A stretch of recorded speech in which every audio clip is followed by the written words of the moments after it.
Friends, GoPro ഭയങ്കര ചെറുതാണ്. അതുകൊണ്ട് തന്നെ ഗോപ്രോയ്ക്ക് ഒരുപാട് തരത്തിലുള്ള മൗണ്ട് വരുന്നുണ്ട്.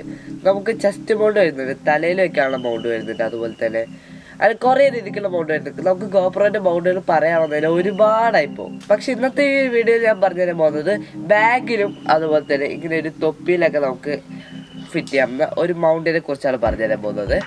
അപ്പോൾ നമുക്ക് വീഡിയോയിൽ കിടക്കാം. ഫ്രണ്ട്സ്, ഈ ഒരു വീഡിയോയിൽ ഞാൻ പറഞ്ഞുതരാൻ പോകുന്ന മൗണ്ട് എല്ലാ ഗോപ്രോയ്ക്കും പറ്റുന്നതാണ്. ഗോപ്രോയ്ക്ക് മാത്രമല്ല ഓസ്മാക്സിനും അങ്ങനത്തെ ക്യാമറയ്ക്കും പറ്റുന്നതാണ്.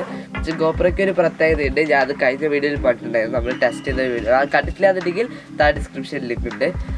നമുക്ക് ഗോപ്രോയ്ക്ക് ഇങ്ങനെ വലിച്ചെടുത്താൽ വരുന്ന മൗണ്ടാണുള്ളത്. അതുകൊണ്ട് നമുക്ക് സിമ്പിളായിട്ട് മൗണ്ട് ചെയ്യാൻ പറ്റും. ഇതിപ്പോൾ ഞാൻ ഒരു കേസിൽ ഫിറ്റ് ചെയ്തിരിക്കുകയാണ് ഗോപ്രോ. അപ്പോൾ അങ്ങനത്തെ ഒരു മൗണ്ടാണിത്. അപ്പോൾ അതുകൊണ്ട് നമുക്ക് ഈ ഗോപ്രോയ്ക്ക് അധികം കേസോ അങ്ങനെ കാര്യങ്ങളൊന്നും നമുക്ക് കൊണ്ടുപോകേണ്ട ആവശ്യമില്ല. കാരണം ഇതിൻ്റെ മൗണ്ടും കാര്യങ്ങളൊക്കെ ഇതിൽ തന്നെയാണ്. അപ്പോൾ ഇനി നമുക്ക് പ്രൊഡക്റ്റിലേക്ക് കിടക്കാം. പ്രൊഡക്റ്റ് വളരെ ചെറുതാണ്. ഞാൻ പറഞ്ഞ പോലെ ഇതാണ് നമ്മുടെ സാധനം. ഈ ഒരു സാധനത്തിൻ്റെ പേര് ട്യുവൽ മൗണ്ട് എന്നാണ്. ഇത് നമുക്ക് നമ്മുടെ തൊപ്പിയിൽ ഞാൻ ഇപ്പോൾ ഒരു എക്സാമ്പിൾ കാണിച്ചായിരുന്നു. തൊപ്പി വെച്ചിട്ട് ഇപ്പോൾ ഈ ഒരു തൊപ്പിയാണെന്നുണ്ടെങ്കിൽ ഇങ്ങനത്തെ ഒരു ക്യാപ്പാണെന്നുണ്ടെങ്കിൽ നമുക്കിതാ ഇങ്ങനെ ക്ലിപ്പ് ചെയ്ത് വയ്ക്കാനായിട്ട് പറ്റും. ഇങ്ങനെ ക്ലിപ്പ് ചെയ്ത് വയ്ക്കാൻ പറ്റും. ക്ലിപ്പ് ചെയ്തിട്ട് നമുക്ക് നമ്മുടെ ഗോപ്രോ എടുത്ത് അതിൻ്റെ തം സ്ക്രൂ വെച്ചിട്ട് നമുക്ക് ചെയ്യാനായിട്ട് പറ്റും. ഫസ്റ്റ് നമുക്ക് ഈ ഒരു മൗണ്ട് ഉണ്ടെങ്കിൽ കണ്ടില്ലേ, ഇങ്ങനെ ഒരു തൊപ്പി വെച്ചിട്ട് നമ്മൾ ഈ ഒരു ക്ലിപ്പ് വെച്ച് നമുക്ക് തൊപ്പിയിൽ ഫിറ്റ് ചെയ്യാനായിട്ട് പറ്റും.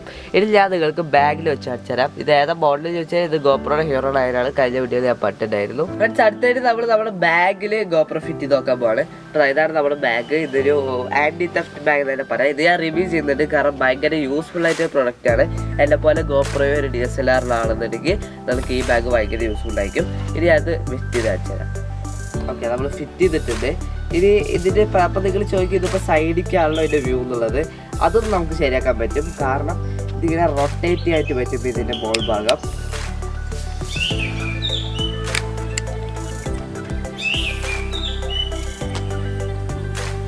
റൊട്ടേറ്റ് ചെയ്ത് വലിയ ലോക്കോ കാര്യങ്ങളൊന്നുമില്ല. നമുക്ക് ജസ്റ്റ് റൊട്ടേറ്റ് ചെയ്ത് തന്നെ റൊട്ടേറ്റ് ആയിക്കോളും.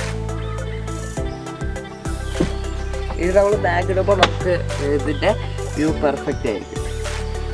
നമ്മളിതാ ഗോപ്രോ ഫിറ്റ് ചെയ്തിട്ടുള്ള കണ്ടില്ലേ, നമുക്കിത് കുറച്ചുകൂടി ബാക്കിലേക്ക് ആക്കാനായിട്ട് പറ്റും. അപ്പോൾ സ്ട്രെയിറ്റ് ആയിട്ടുള്ള വ്യൂ നമുക്ക് കിട്ടുന്നതാണ്.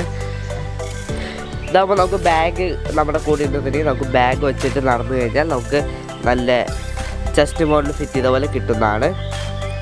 ഈ ഒരു വീഡിയോ നിങ്ങൾക്ക് യൂസ്ഫുൾ ആയിട്ടുള്ള നല്ല ഷോർട്ട് ആയിട്ടുള്ള ഒരു വീഡിയോ ആയിരിക്കും. കാരണം എനിക്കിത് ചെസ്റ്റ് ബോർഡിനെക്കാട്ടും കൂടുതൽ ബെറ്റർ ആയിട്ട് തോന്നി. കാരണം അതായത് ചെസ്റ്റ് ബോർഡ് നമുക്ക് ഇവിടെ ഇങ്ങനെ ഒരു ഇതുപോലെ തോന്നും. പക്ഷെ ബാഗുള്ളപ്പോൾ നമുക്ക് ബാഗിൻ്റെ ഒരു വെയിറ്റ് എപ്പോഴും ഉള്ളതുകൊണ്ട് ഈ ഒരു ഗോപ്രോ വെയിറ്റ് അറിയാൻ കൂടില്ല. കാരണം ഈ ഗോപ്രോയ്ക്ക് അത്ര വെയിറ്റ് ഒന്നുമില്ല, അതുകൊണ്ടാണ്. അപ്പോൾ നിങ്ങൾക്ക് ഈ വീഡിയോ ഇഷ്ടപ്പെട്ടെങ്കിൽ ലൈക്ക് ചെയ്യണം, ഷെയർ, സബ്സ്ക്രൈബ് ചെയ്യണം. അടുത്ത വീഡിയോ ഞാൻ പ്ലാൻ ചെയ്തിട്ടുണ്ട്. അത് ഈ അടുത്തായിട്ട് തന്നെ വരുന്നതായിരിക്കും. ചിലപ്പോൾ നാളെ തന്നെ വരുന്നതായിരിക്കും. അപ്പോൾ നമുക്ക് അടുത്ത വീഡിയോ കാണാം. Good bye.